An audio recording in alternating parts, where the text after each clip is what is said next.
fé diante dos desafios da vida, e me veio um subtítulo para a mensagem de hoje, e eu quero falar sobre um dos desafios da nossa jornada, um dos desafios da nossa caminhada, que está atrelado a algo inerente, né? Algo que faz parte da nossa vida e que muitas vezes nós acabamos desenvolvendo, cultivando e fazendo com que se torne um gigante dentro de nós. Então eu quero falar um pouquinho sobre as nossas limitações. Quero falar hoje sobre o título de Fé diante das limitações, ok? Vamos abrir em Marcos 5, vamos ler a partir do verso 24. Okay? A partir do versículo 24.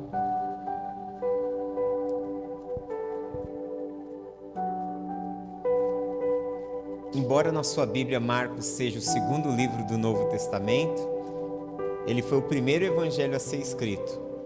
Todos os outros autores, tirando João, mas Mateus e Lucas, construíram os seus evangelhos, escreveram seus evangelhos com base em Marcos.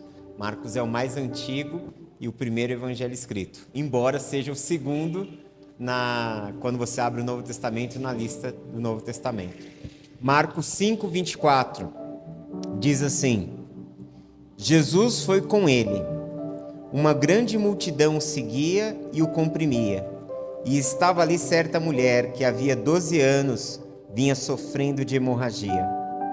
Ela padecera muito sob o cuidado de vários médicos e gastara tudo o que tinha, mas em vez de melhorar, piorava. Quando ouviu falar de Jesus, chegou por trás dele, no meio da multidão, e tocou em seu manto, porque pensava: se eu tão somente tocar em seu manto, ficarei curada. Verso 29. Imediatamente cessou sua hemorragia, e ela sentiu em seu corpo que estava livre do seu sofrimento. No mesmo instante, Jesus percebeu que dele havia saído o poder, virou-se para a multidão e perguntou: quem tocou em meu manto? E responderam seus discípulos: vês a multidão aglomerada ao teu redor e ainda perguntas: quem tocou em mim? Mas Jesus continuou olhando ao seu redor para ver quem tinha feito aquilo. Então a mulher, sabendo o que lhe tinha acontecido, aproximou-se, prostrou-se aos seus pés e, tremendo de medo, contou-lhe toda a verdade. Então ele lhe disse: filha, a sua fé te curou. Vá em paz e fique livre do seu sofrimento. Amém? Amada, essa é a tua palavra. Fala aos nossos corações nessa noite, por tua misericórdia e graça, em nome de Jesus. Amém? O tema é fé diante das limitações. E aí nos vem a pergunta: o que são limitações? O que é uma limitação? Limitação é tudo aquilo que faz com que você pare em um determinado momento. Limitação é tudo aquilo que impede com que você cresça. Limitação é tudo aquilo que te barra. Limitação é tudo aquilo que você espera alcançar ou fazer algo melhor ou maior, e aí você começa a se deparar com uma situação que te impossibilita de avançar. Limitação é tudo aquilo que te breca.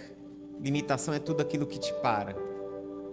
As limitações, elas podem surgir de inúmeras formas em nossas vidas.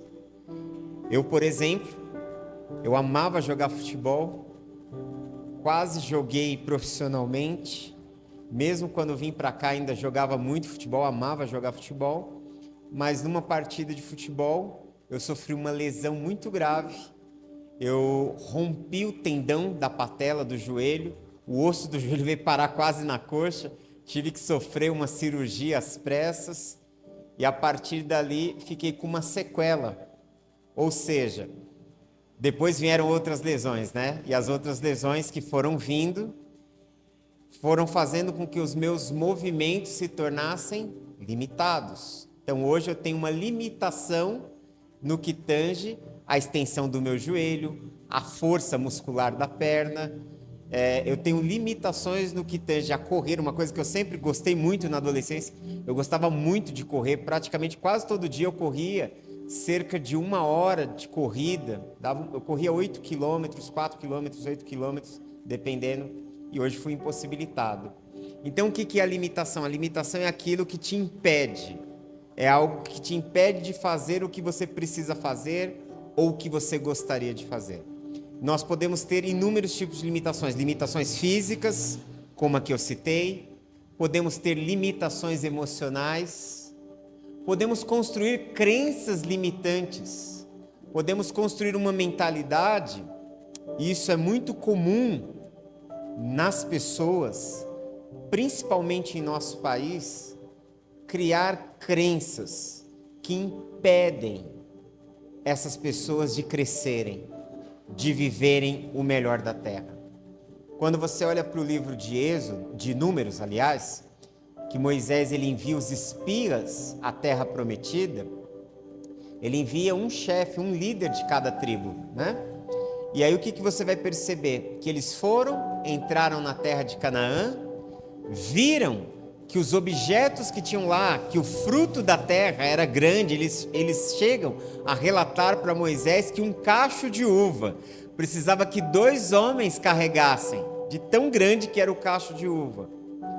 Então eles viram que tudo aquilo que Deus tinha falado para eles, que seria uma terra produtiva, uma terra próspera, uma terra que mana leite e mel, era verdade. Porém, 10 deles viraram para Moisés e disseram: mas lá nós também vimos os gigantes, os descendentes de Enaque, os gigantes. E nós, diante deles, nós éramos como gafanhotos, nós éramos minúsculos, nós éramos pequeninos diante da grandeza desses homens. E quando eles fazem esse relato para Moisés, o que está expresso nisso? Que eles não acreditam que eles podem conquistar a terra. Eles não acreditam, mesmo Deus havendo feito uma promessa. E essa promessa não foi feita a Moisés apenas, essa promessa começou em Abraão. Deus disse a Abraão 400 anos atrás que os seus descendentes herdariam aquela terra. Eles pisaram na terra. Eles viram a promessa de Deus, mas voltaram para relatar para Moisés como que não acreditavam que seriam capazes de viver a promessa de Deus. E o que estava acontecendo? Eles estavam limitados em suas crenças. Isso é uma crença limitante. Quando eu ouço a voz de Deus, quando eu sei que Deus ele tem um caminho de vida, uma história para construir na minha vida, e eu começo a não acreditar que aquilo seja possível. Quando nós construirmos uma mentalidade limitante, nós começamos a nutrir um sentimento de incredulidade. A incredulidade acompanha essas limitações. A fé, ela nos leva a encarar as nossas limitações. A fé bíblica nos leva a enfrentar as limitações. Sabe por quê? Porque a fé, ela não é uma confiança, a fé bíblica, né? A fé bíblica, ela não é uma confiança na nossa capacidade. A fé nas Escrituras, ela é nos apresentada não como uma confiança no que fazemos. Logicamente que ter confiança no que você faz é importante, mas a fé bíblica é uma fé que nos leva a depositar a nossa confiança em Deus. É uma fé que nos leva a acreditar, a confiar e esperar naquele que tudo pode, naquele que tudo é, naquilo que tudo pode realizar. Quando Deus nos convida a caminhar com Ele, Ele nos convida a caminhar por fé. A vida cristã é uma vida em fé. Nós ouvimos no domingo que nós somos justificados. O que é ser justificado? É ser perdoado por Deus. É ser aceito por Deus. Somos justificados, somos aceitos por Deus, somos perdoados por Deus pela fé. Ou seja, a partir do momento que cremos em Jesus, a partir do momento que nós começamos a caminhar com Jesus, nós somos chamados por Deus a uma jornada de fé, A exemplo de Abraão, nós fomos chamados para caminhar com Deus pela fé, ou seja, a confiarmos a nossa vida, a nossa história e tudo que está relacionado à nossa vida nas mãos de Deus. Deus tem o poder de cuidar da nossa vida. Deus tem o poder de cuidar da nossa história. Nós precisamos descansar nele, confiar nele. Mas nós vamos olhar para a nossa vida muitas vezes e nós vamos nos achar limitados. Todos nós aqui sabemos que temos limites, porque essa é uma condição do ser humano. Todo ser humano tem limites, é óbvio. Porém, nós começamos muitas vezes a construir crenças que elas vão fazendo com que a gente não só nos torne pessoas limitadas, mas vão fazendo com que aos poucos nós venhamos a desacreditar de tudo aquilo que Deus tem para as nossas vidas. E eu quero te convidar hoje a vencer as suas limitações. E não vencê-las somente pela sua própria força. Porque se você dependesse do seu braço, certamente você continuaria preso a essas limitações. Mas eu te convido hoje a lidar com as suas limitações, a encarar as suas limitações pela fé, confiando nas promessas de Deus, confiando na palavra de Deus, confiando no caráter de Deus, sabendo que o Senhor é poderoso para fazer infinitamente mais do que aquilo que nós pensamos ou falamos. Deus pode realizar aquilo que aos nossos olhos são impossíveis. E aí essa história que eu acabei de ler aqui com vocês nos fala de uma mulher que ela estava doente há 12 anos. Ela sofria de uma hemorragia. Ela estava profundamente doente. Ela já havia gastado os seus bens. Ela já havia gastado o seu dinheiro.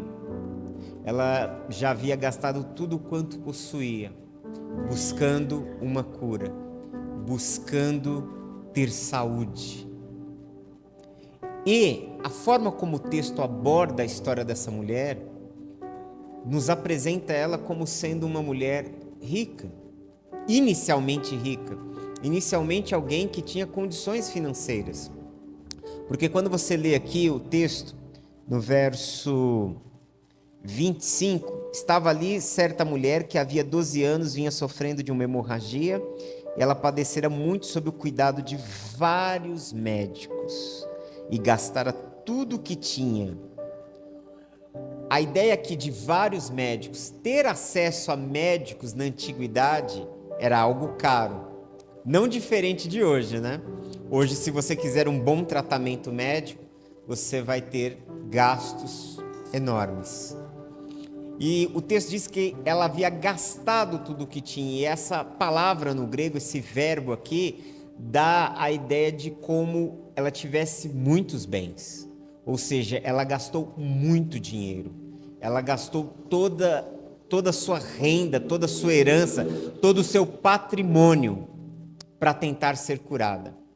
E ela não conseguia. E é interessante que nem Lucas nem Mateus falam sobre isso, somente Marcos diz o seguinte, somente o texto de Marcos diz que ao invés dela melhorar, ela piorava. Marcos faz esse relato de que o tratamento não estava surtindo efeito. E pior do que não surtir efeito, estava fazendo com que ela adoecesse mais.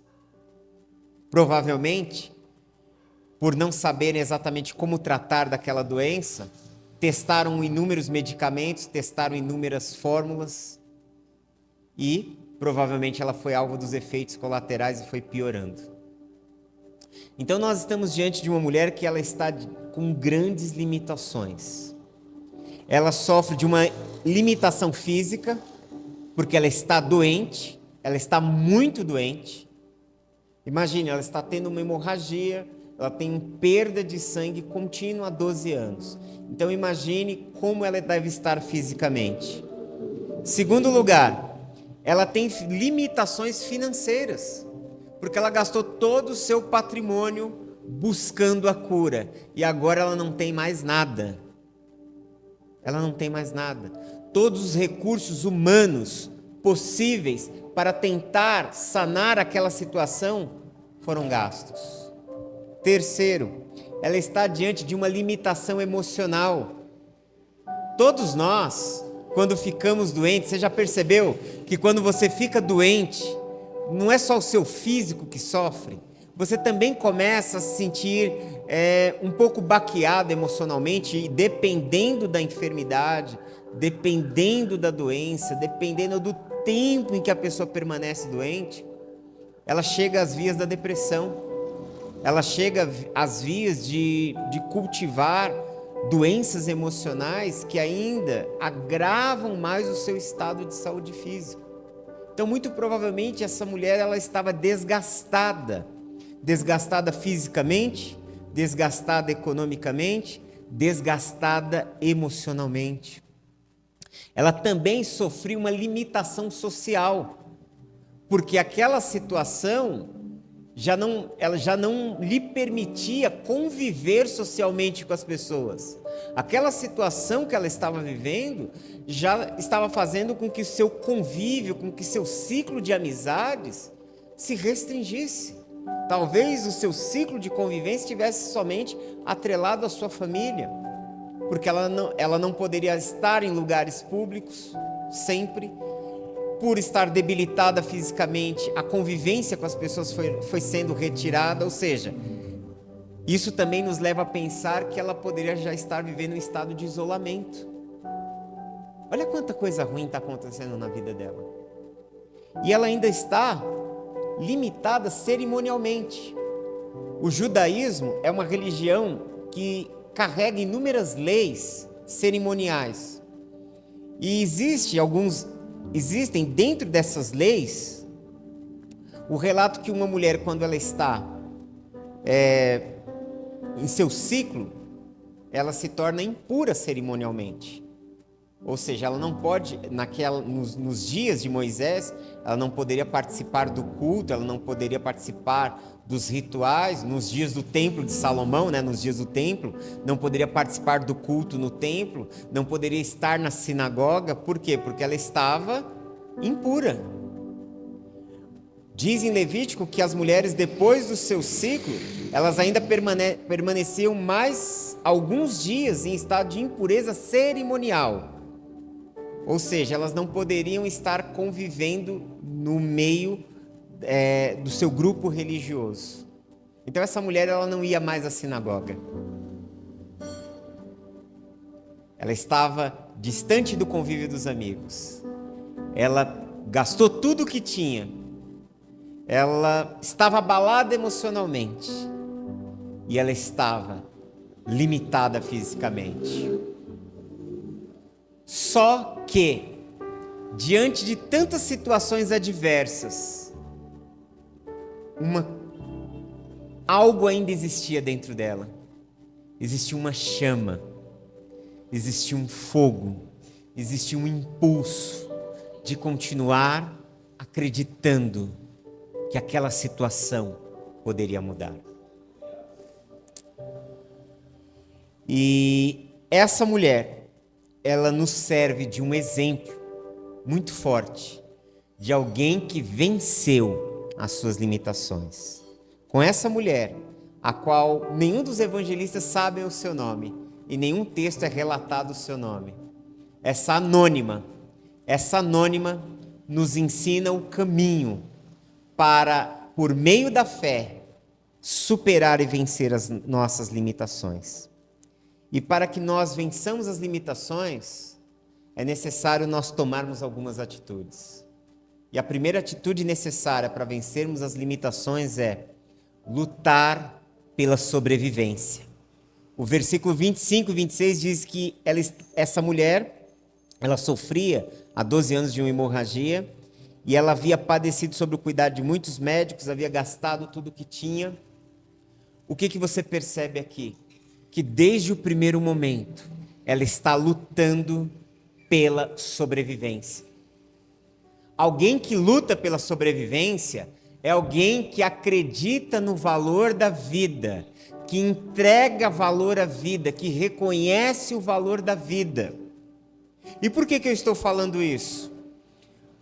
Porque na nossa sociedade, na nossa cultura, eu tenho percebido que as pessoas, elas estão perdendo a batalha antes mesmo de entrarem no conflito. Que as pessoas estão desistindo de muitas coisas. E um dos principais sentimentos que as pessoas têm desenvolvido, uma das principais mentalidades que eu vejo presente em muitas pessoas, é essa desistência pela vida. E quando é que a gente desiste da vida? A gente desiste da vida não é somente quando a gente quer morrer.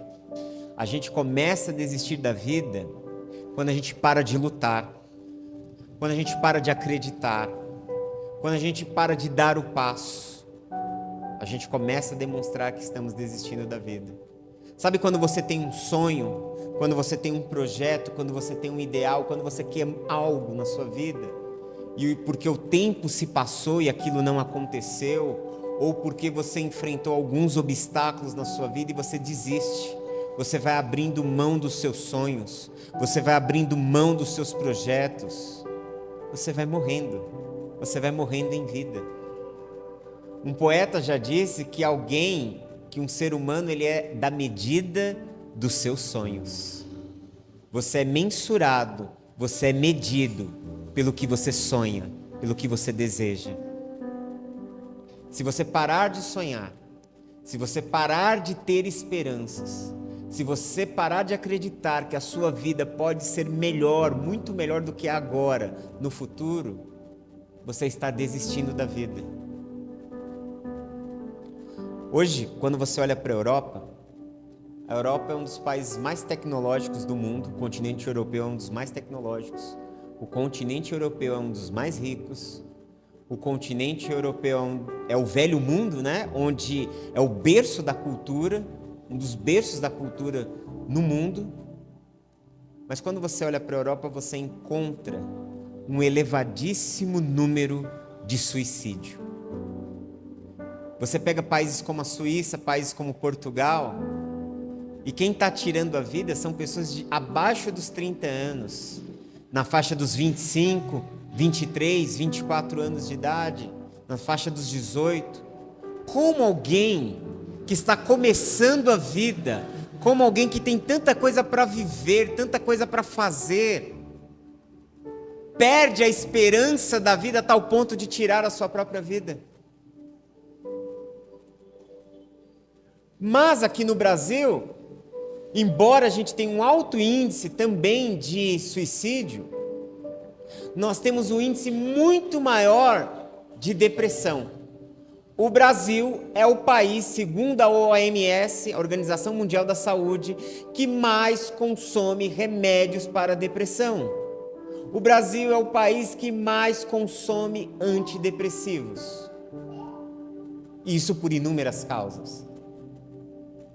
E uma delas é que as pessoas, elas estão perdendo o gosto pela vida, elas estão perdendo a esperança pela vida. Elas não estão querendo mais lutar. Elas estão vivendo a vida de uma maneira indiferente. Sabe aquela música, aquele sambinha que se popularizou muito aí fora? Deixa a vida me levar, leva eu. Essa é a fala de quem não tem uma expectativa e de quem não quer construir o seu futuro, de quem perdeu a esperança do futuro.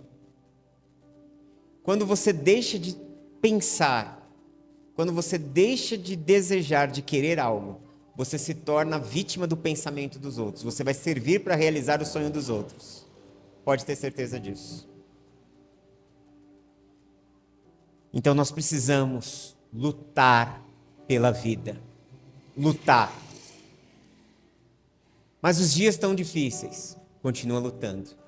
Ah, mas eu estou enfrentando problemas de saúde, problemas na família, problemas semelhantes a dessa mulher. Lute. Ela não tinha nem mais forças. Ela não tinha condições, mas ela se enfiou no meio de uma multidão. Ela viu que Jesus estava passando. Ela resolveu romper com aquela multidão para tocar em Jesus, porque ela acreditava que se ela tocasse em Jesus, ela seria curada, ela seria restaurada, que Jesus poderia mudar a história dela. Ela não tinha condições, mas ela continuou a acreditar. Ela continuou a acreditar para além do que os seus olhos podiam ver. Ela continuou a acreditar para além das aparências.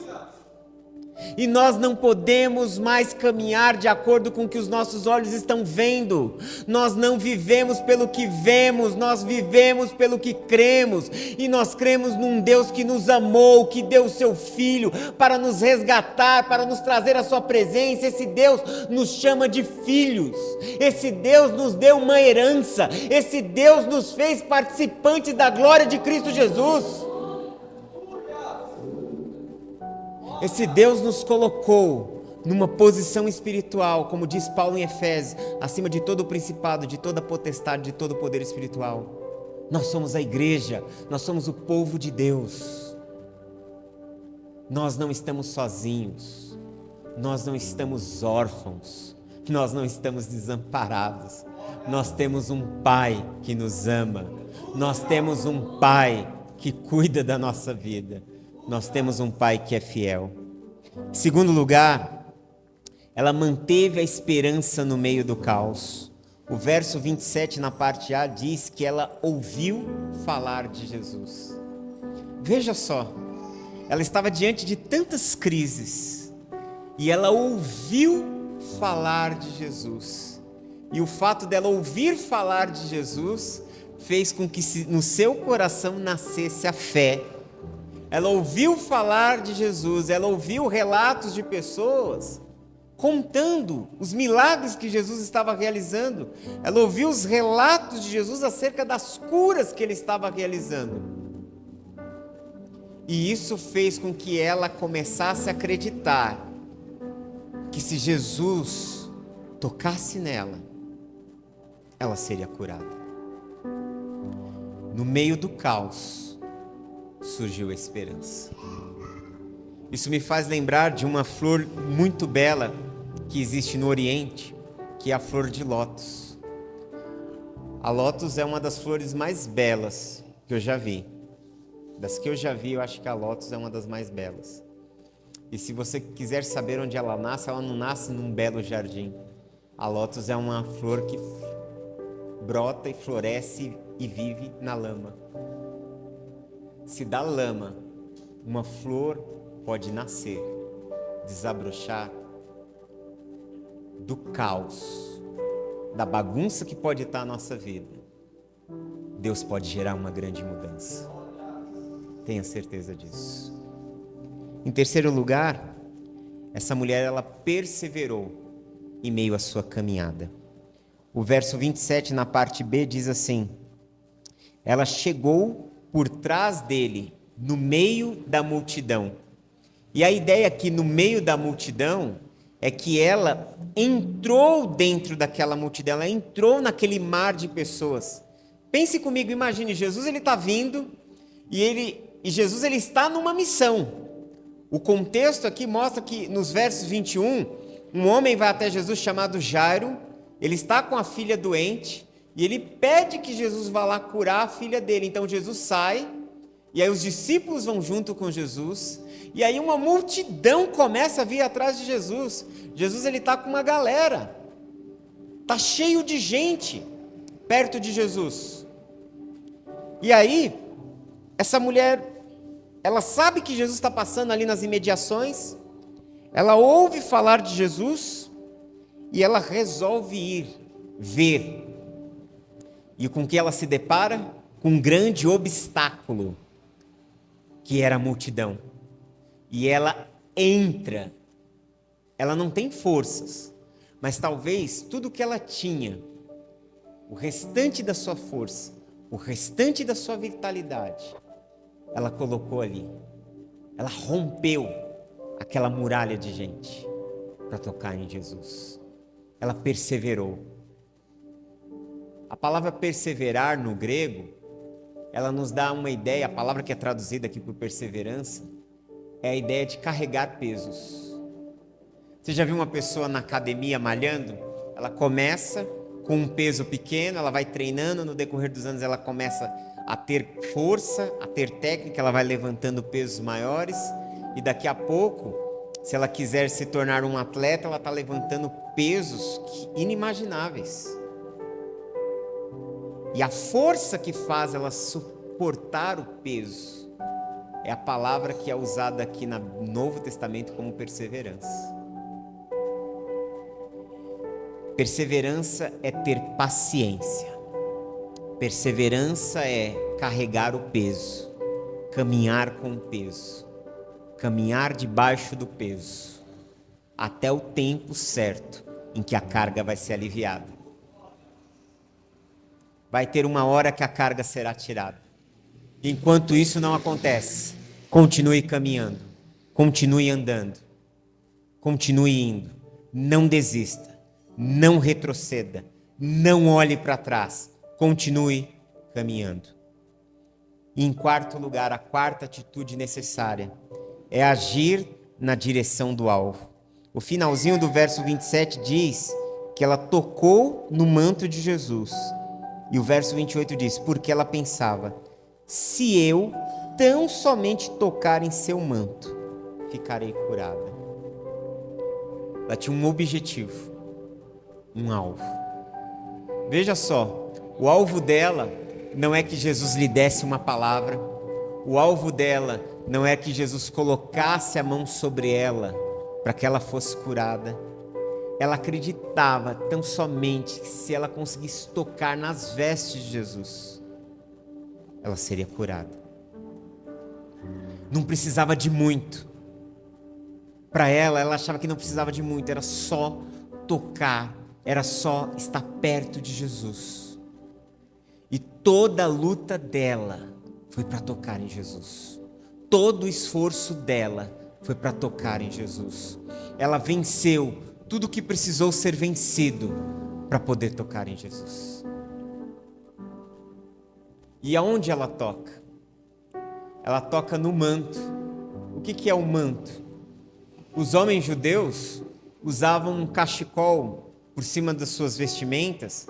Até hoje é só usado no momento em que se ora. Mas era comum, por cima da roupa do judeu, ele usar um cachecol, algo como um cachecol chamado de talit. Talit, ele foi uma ordem de Deus.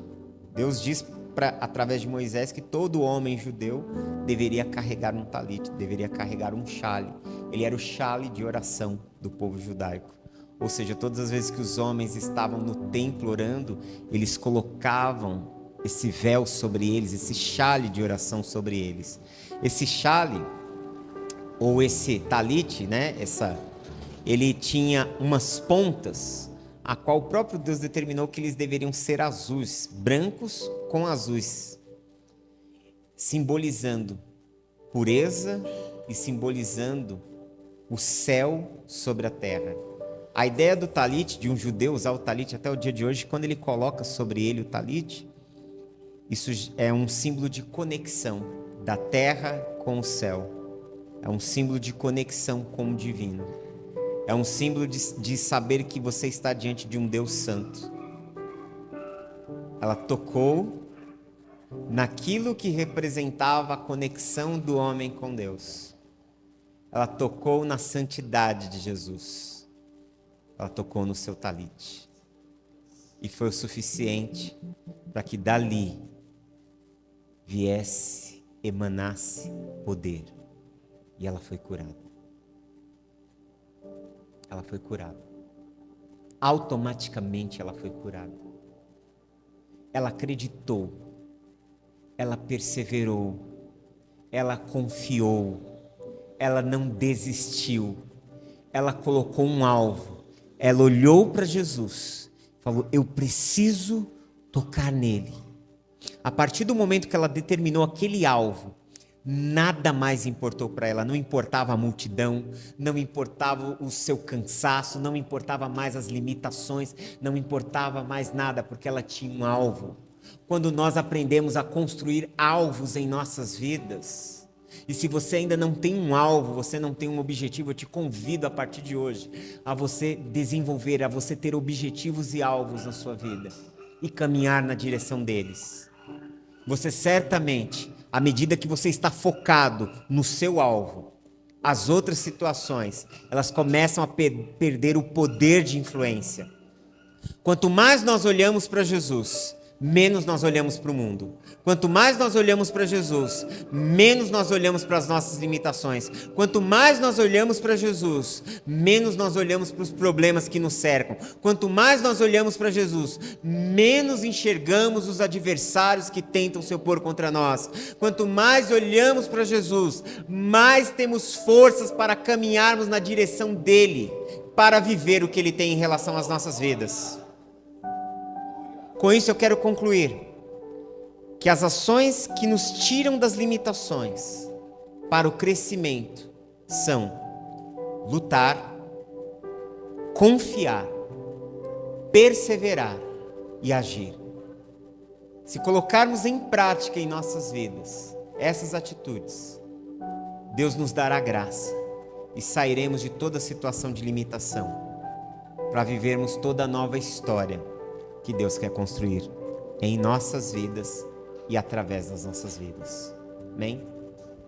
Quero te convidar a fechar os seus olhos, inclinar a cabeça, oremos ao Senhor. Pai amado, nós queremos te louvar por tua benignidade, por tua bondade, por tua misericórdia. E sabemos, ó Pai, confessamos a Ti que estamos cercados por limitações, estamos cercados por medos. Talvez estamos aqui nessa noite, olhando para a nossa vida, para algumas áreas da nossa vida, sem saber o que fazer, sem saber como lidar, sem saber como resolver essas situações. Nós reconhecemos, Senhor, nessa noite, a nossa total incapacidade de mudar algumas situações em nossas vidas. E por isso, nessa noite, nós nos agarramos a Ti. Nós queremos colocar a nossa confiança, o nosso coração, a nossa esperança em Ti, na certeza de que Tu podes fazer aquilo que eu não posso fazer por mim mesmo, que Tu podes fazer para além do que eu posso compreender, para além do que eu posso enxergar. Senhor, dá-nos graça, fortalece-nos, dá-nos sabedoria e dá-nos, Senhor, a atitude necessária para irmos na Tua direção, na direção da Tua palavra, na direção das Tuas promessas. Senhor, que as situações que hoje nos cercam, que as muralhas que talvez hoje estejam se levantando, que os gigantes que estejam hoje diante da vida do Teu povo, Senhor, possam cair por terra e que eles possam caminhar, marchar na Tua direção, que eles possam ter uma experiência de vitória, uma experiência que os leve a Te conhecer cada vez mais, íntimo e profundamente. Senhor, ajuda-nos a manter os nossos olhos e o nosso coração em Ti. E por meio da Tua graça, que possamos ir na direção daquilo que é a Tua promessa sobre nós. Oramos a Ti, em nome de Jesus. Amém. Amém. Deus abençoe em Cristo.